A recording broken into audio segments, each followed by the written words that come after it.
Episode number 32 की starting होती है और असिस्टेंट हुआंगफू से कह रहा होता है, नहीं प्रेसिडेंट, अभी तक तो कोई भी इंफॉर्मेशन नहीं मिली है। वहीं उसकी ये बात सुन हुआंगफू मन में कहने लगता है, नैन का सबसे पहला प्लान ये होगा कि वो मुझसे छुपने के लिए सबसे पहले इस शहर को छोड़ेंगी। सबसे पहले इसीलिए मुझे इस शहर को उसे छोड़ने से रोकना होगा। और वो अपनी कम्युनिटी में वापस नहीं गई, इसका मतलब ये है कि हाँ, उसका ऑफिस फिर से शिफ्ट। तो वहीं दूसरी तरफ हम नैन को देखते हैं और वो इधर उधर देखते हुए मन में कहती है, परफेक्ट, यहाँ पर कोई भी नहीं है। जो वो डॉक्यूमेंट लेने के लिए खतरा उठाना ही होगा, इसके अलावा मेरे पास और कोई रास्ता नहीं है। और इस वक्त मेरे लिए सबसे खतरनाक जगह ही मेरे लिए सबसे सुरक्षित जगह है और मेरे ख्याल से वो यहाँ पर दोबारा नहीं आएगा।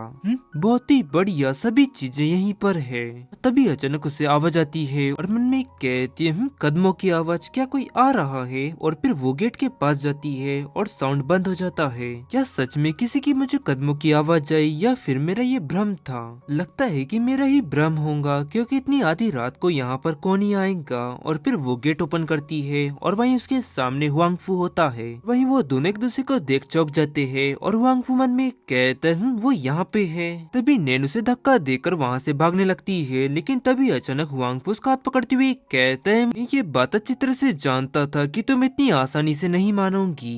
फिर हुआंगफू उसको वापस रूम में खींच लेता है और गेट बंद कर देता है और गुस्से से चिल्लाते हुए कहता है, क्या तुम अभी भी मुझसे बचकर भागना चाहती हो? फिर वो उससे कहती है, हुआंगफू, आखिरकार तुम मुझसे चाहते क्या हो? उस वक्त तुमने ही तो कहा था मुझे जाने के लिए। फिर आगे हुआंगफू गुस्से से कहता है, टैंग इस वक्त कहाँ है? उसकी ये बात सुन नैन गुस्से से कहती है, तुम ये क्यों जानना चाहते हो? तो फिर वो उससे कहता है, क्योंकि वो मेरा बेटा है। फिर नैन चिल्लाती हुई कहती है, तो क्या सिर्फ इसीलिए कि उस रात को तुमने मेरी बॉडी में अपना स्पर्म इंजेक्ट किया था, क्या इसीलिए तुम टैंग को मुझसे छीनना चाहते हो? अब टैंग गुस्से में कहता है, मेरा उसे दूर ले जाने का कोई भी इरादा नहीं है, मैं बस अपने पिता होने की जिम्मेदारी उठाना चाहता हूँ। और हुआंगफू की ये बातें सुन नैन गुस्से से मन में कहती है, क्या तुम इस तरह के रिश्ते कैसे जोड़ सकते हो मुझसे? और फिर आगे वो सी कहती है, मैं बहुत ही लंबे समय से बाहर हूँ और टैंक का इस तरह अकेले सोना ठीक नहीं है, तो तुम मुझे जाने दो। फिर वांगफू कहता है, ठीक है, मैं विल को भेजता हूँ कि ताकि वो टैंक को ला सके। उसकी ये बातें सुन वो चौंकती हुई मन में कहती है, क्या?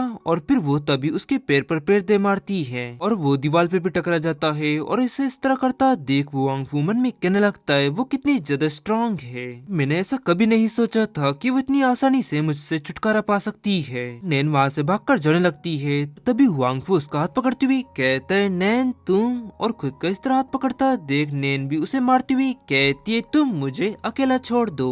फिर हुआंगफू जाकर गेट से टकराता है और फिर नैन चिल्लाती हुई कहती है, आखिरकार तुमने डॉज क्यों नहीं किया? फिर आगे हुआंगफू से कहता है, क्या तुम जिंदगी भर मुझसे इस तरह छुपती ही रहूंगी? और नैन, आखिरकार तुम मुझे सफाई क्यों नहीं दे रही हो? और फिर नैन नाइफ निकालती हुई कहती है, क्योंकि मैं सफाई नहीं देना चाहती।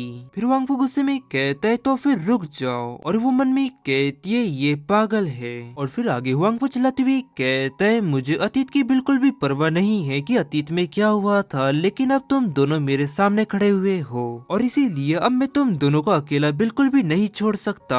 प्लीज नैन, तुम यहीं पर रुक जाओ और प्लीज मुझे तुम दोनों का ख्याल रखने दो। इस वक्त टैंक को भी एक डैड की जरूरत है। इसकी बातें सुन नैन भी थोड़ा चौंक जाती है और आगे कहती है, हुआंगफू, तुम्हें क्या सच में ऐसा लगता है कि मेरे में इतनी हिम्मत नहीं है कि मैं तुम्हें मार सकूं? और फिर आगे वो मन में कहने लगती है, मैं इतने सालों से छुप रही हूँ और इस वक्त मैं बिल्कुल भी हार नहीं मानूंगी। और आगे हुआंगफू से कहता है, क्या सच में तुम में ऐसा करने की हिम्मत है? अगर ऐसा है तो फिर तुम ऐसा करने से हिचकिचा क्यों रही हो? और फिर तभी वो उसे धक्का देती हुए मन में कहती है, लेकिन मैं इतने सालों की मेहनत को बर्बाद नहीं करना चाहती। और फिर वो आगे चिल्लाती हुई कहती है, हुआंगफू, बस तुम मुझे इतना बताओ कि तुम मुझे यहाँ से जाने दोगे या फिर नहीं? और उसे ऐसा करता देखो सी कहती है, तुम उस नाइफ को नीचे रख दो।